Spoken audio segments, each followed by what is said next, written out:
Hello, YouTube fans. Here again.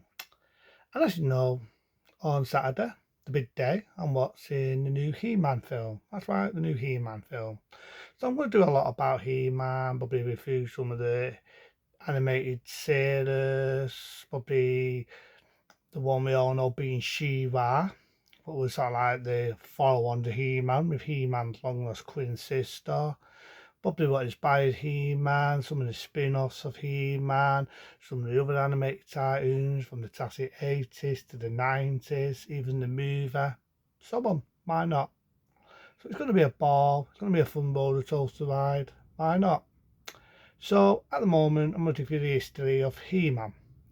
It's going to be a fun ride if you watch the film, so why not? So for people who may not know, during the early 80s, before we had the animated cartoon, we had a comic book of He-Man. Now the comic book, very similar, but with the comic book it was a lot darker, He-Man was a lot more violent, Devon was a lot more violent, and so on. So they decided to make an animated series, we all know it, He-Man, that He-Man. So in 1983 they did the animated series of He-Man. It was very successful. It lasted from 1983 to 1985. Skeletor, all the villains, and everything. So during that era, they then did what you call sort of a spin-off, sort of follow-on, with He-Man's long-lost twin sister being She-Ra, what lasted from 1985 to 1986. At that time, He-Man was getting a bit fingered, they were selling toy figures, and it was making a lot of money. The first movie I would say was an animated one in 1985, being She-Ra and He-Man. I remember reviewing that. Not a bad one, not a bad one. But the toy figures were making money, they was very demanding, He-Man was too popular, even though the animated series went bye-bye in 85. A lot of people went into She-Ra. They decided to make a movie version of He-Man, which was being Masters of the Universe, the motion picture. At the time, there was vigor of ideas who was going to play He-Man, who was going to be in his motion big movie, and so on. So at the time, a new actor, new action star, I should say, that being Dolph Lundgren, made his big break in Rocky 4 as Dagoff, and they felt he would be ideal for the role of He-Man. So 2 years later, the late 80s, being 1987, they decided to do Masters of the Universe, the movie. Um, the movie, sadly to say, Dolph Lundgren, there was two reasonable rumours about this.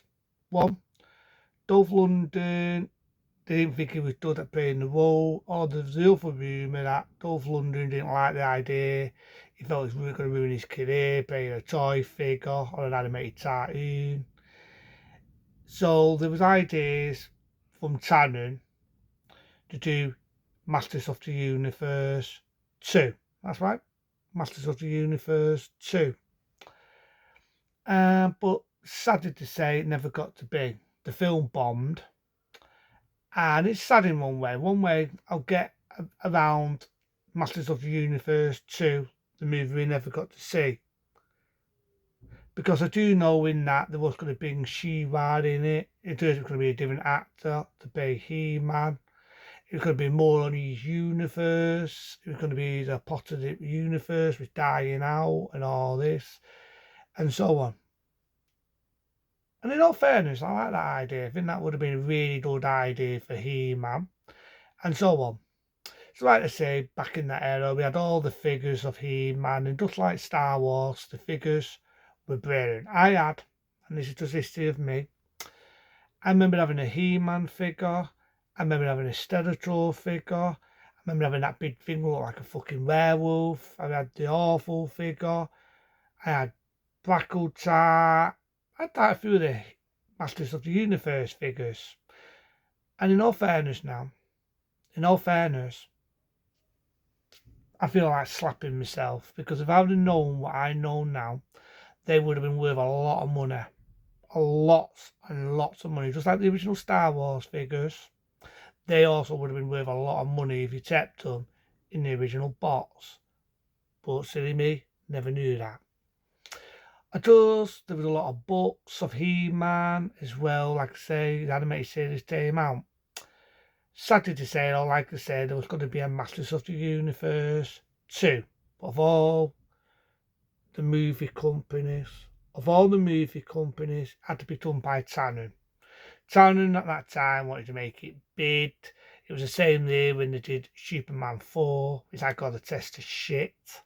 They lowered the money on that to do Masters of the Universe. And it's also how cheap they went, Tannen. If you remember the epic sword fight nearly at the end where He-Man's fighting Skeletor and the sword fighting and you wonder why it's all dark, they didn't have any much money at that time. They was all low on money. They had to do that with Fantano and Dolph Lundgren doing the sword fight in the dark. That was how cheap they went.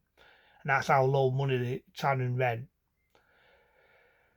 Because it didn't become big, and because they didn't get the Ultimate Red Team, being Masters of the Universe 2, they did another film, one with Don Ford Van Dam, that being Cyborg. But it's a bit me would love to have seen Masters of the Universe 2, because I've heard of the ideas, and I felt the idea would have been fucking brilliant as it would have been made. But then we got to the early 90s, which decided to do another animated series of He-Man. I actually like this one, I didn't mind it. I didn't think it was as good as the 1983 one, but the one in the early 90s, they made it more faithful to the movie, because there was more of a sequel to the movie. It definitely was more of a sequel to the movie, only it's an animated series, lasted a couple of days. And then I think like in the early 2000s, they did another animated cartoon series of He-Man. Sad to say then, He-Man, they started dying out. Kids stopped buying it. It's like I say, during the late 80s, the toy figures wasn't selling as much. More people was more into Teenage Mutant Ninja Turtles when it was getting more into the 80s and 90s. And Masters of the Universe, or He-Man, whatever you want to call it, said sadly, I'll say it again, sadly said, bye bye, and there was no more. It was only in, I say, about early 2000, we actually had a PlayStation 4 game. Remember that? So they had a PlayStation 4 of Masters of the Universe, which again brought back the old roots. It was very faithful to the original animated cartoon series, the one in 1983. I like that route. And there's always been me, I know I've always had this wet dream of being She-Ra the movie, which one day around the road I'll talk about She-Ra, why it was not as successful as He-Man. But I always like He-Man. I like the cartoon. I always like the feisty people at the end. Don't talk to strangers. Don't put litter anywhere, and so on. But Masters of the Universe, like I say, it was popular. You had the animated series, you had toy figures, you had Masters of the Universe t-shirts, duvet cover, anything in the 80s was He-Man at that era. So yeah, there's a bit of history for Masters of the Universe. I'll probably get more into He-Man as soon as I watch the film. But into them, be smart, be safe. See you later.